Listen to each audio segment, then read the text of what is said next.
My name is Shepard, and I've been a member at St. Matthew's for 45 years. My name is Shepard, and I have also been a member at St. Matthew's for 45 years, but I attended church there for 46 years. We became members when we got married. I started going to St. Matthew's because my cousin was a pastor there, Pastor Robert Berg, and he invited me to attend. I was looking for a church, and he invited me there. One of the things that always stands out in my mind was before I was a member there and I was visiting, I was having a difficult time in my life, and I remember looking at the picture of Jesus walking on water in the old altar. And there must have been fans blowing because it actually was moving. And it actually made me believe and feel that as long as I trusted Jesus to be with me, no one could hurt me. The first thing I was involved in was VBS, and I've been involved with choir, ladies' aid. We've had Advent by candlelight, flowers on the altar. I've done banners. I've substituted for Sunday school. Girl Pioneers was my favorite. One of the biggest memories for me was when we built the gym, and we had a basketball team, and we had cheerleaders. I was the cheerleading coach. We had to adjust the uniforms. We bought them and we adjusted them, and that was the kids were really proud that they had a part in it. And the Girl Pioneer Camp. Oh my goodness. Chelsea Lepke, then at that time, can tell you stories. We just had a ball. Loved camp. Loved it. During my tenure as Ladies' Aid President, which was 2 stints, I had one year where we did 11 funerals, and I also buried my father that year. So that is very memorable to me. That was a tough year.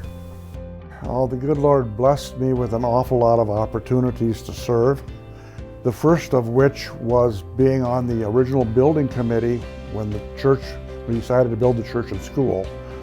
There were 10 men on that committee, 5 from St. Matthew's and 5 from St. John's and Genoa.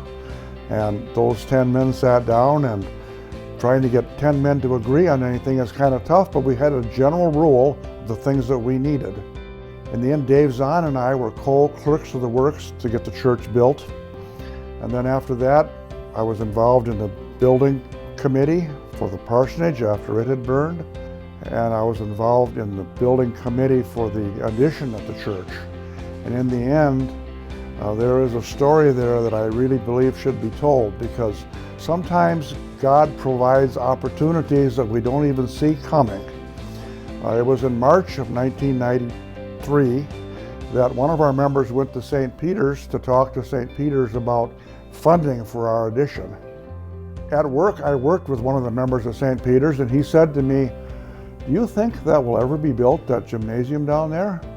I said, "Well, I don't know. I think it might be if we could find the funding." 2 weeks later, the man passed away.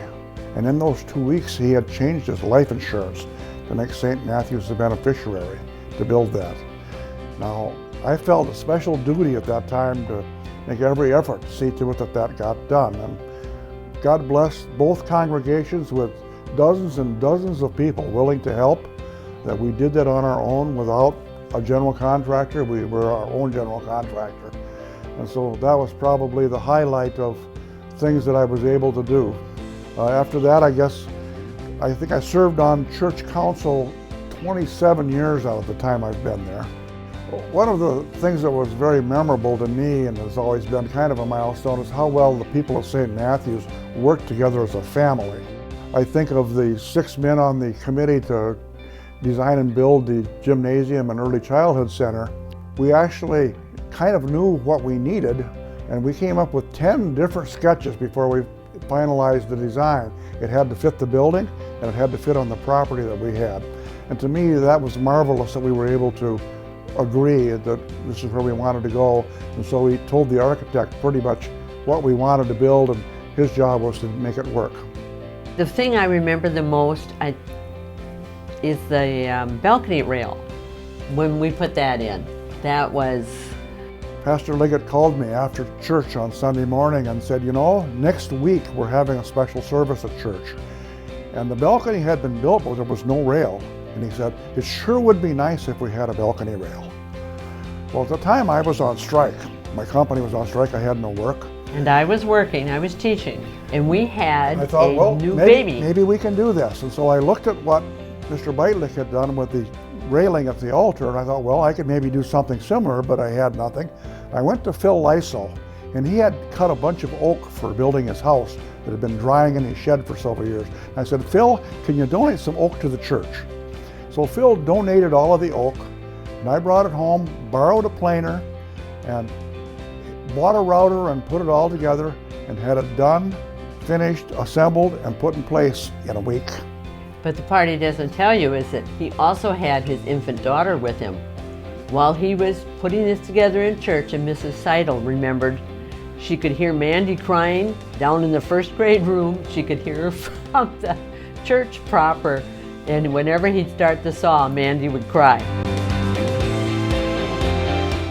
The thing I enjoyed most about St. Matthew's and why I would encourage people to join there was the family focus. We felt like we were a member of a family.